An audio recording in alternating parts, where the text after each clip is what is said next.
Good morning, everyone. This is Professor Bauer. It is Tuesday, August 3rd, week 8. And we're dealing with reference architectures in the overall subject of EA. Hope you're doing well. Hope you survived the second paper, 2 down, and a couple more to go. So we'll talk about that, but get a little bit of a breather this week. So hopefully that'll help. Okay, so let's just take a look at what we've got. We'll talk a little bit about the role of reference architectures. Walk through the readings and assignments. There are a few. You should know.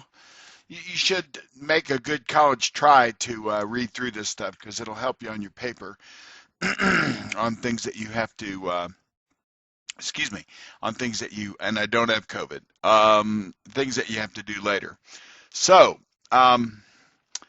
if you have not repaired your lesson 6 Archie Assurance assignment, this is a great week to do it because things kind of get more busy as we get toward the end of the term. So I should have your security papers graded, oh boy, tomorrow or the next night, but they won't affect what you're doing this week. So, and then what we're going to discuss on Wednesday night. I do hope we actually have a real discussion.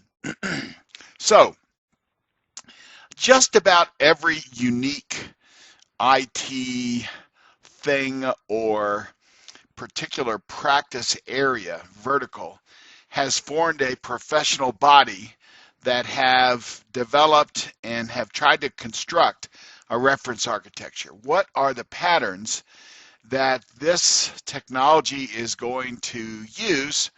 And it may have started out with mainframes, and then it went to client server, then it went to, local area network, and, cloud and hybrid cloud and private cloud, et cetera, et cetera. So it's evolved with the IT industry and with technology, and by creating a common language and a common model, not a hard and fast, you have to do it this way with this code, but the ICT pros within each of these industries. Think about financial tech, think about banking, think about HR, all these different groups are saying, okay, here are some ways that we think are effective.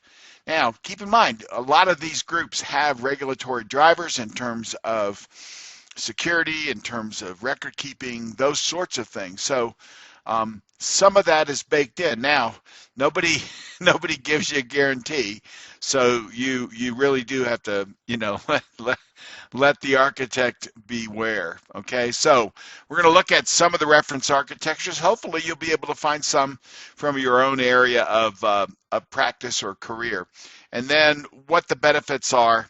And I probably explained them, but cost. The fact that you're not a pioneer doing things the first time, you never want to be the only one out there over your skis, as it were. So that's what we'll be talking about this week. So complete the readings, review the lecture materials, and contribute to the 2 discussions that we have in class. And these are the 2. If you work in an industry with a defined reference architecture, you may have to do a little bit of hunting on this, and then ask, this is maybe a follow-up to ask your CTO or CIO, or maybe this is a business unit IT question. Do they use a reference architecture? And then, we'll talk about it. And then here's the second question. Reference architectures remove creativity from the enterprise architecture in companies that leverage them. Are you concerned about your creativity? That the genius that is within you is going to be held back because someone else has done this before you have? Well, listen, you want to be creative, get a hobby, build scale models like I do. Do something, hike, groom your dog funny, but don't be creative with somebody else's money and business. So anyway, one side or the other, And, I know you're brilliant, but, the problem with someone as brilliant as you is the rest of us just aren't as brilliant. And so it'll be very frustrating working with us little mortals here. So anyway, um, we'll argue this out for, I don't know, 5 or 10 seconds.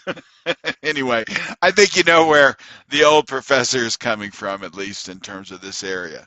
So anyway, it is week 8. Wow. 4/5 done. Or not. Yeah, something like that. So, and it picks up. Week 9 and 10 are crunch. So take a break, relax, take some time, look over your paper, look at the marks that I made, and if you need to fix something, the biblio is in the wrong format or something, get that little cheat sheet that Jack Ryan uh, sent out in terms of how to do Turabian biblio. Okay, so whatever you need, take care of it, and have a great week. We'll see you in class tomorrow night. Bye-bye now.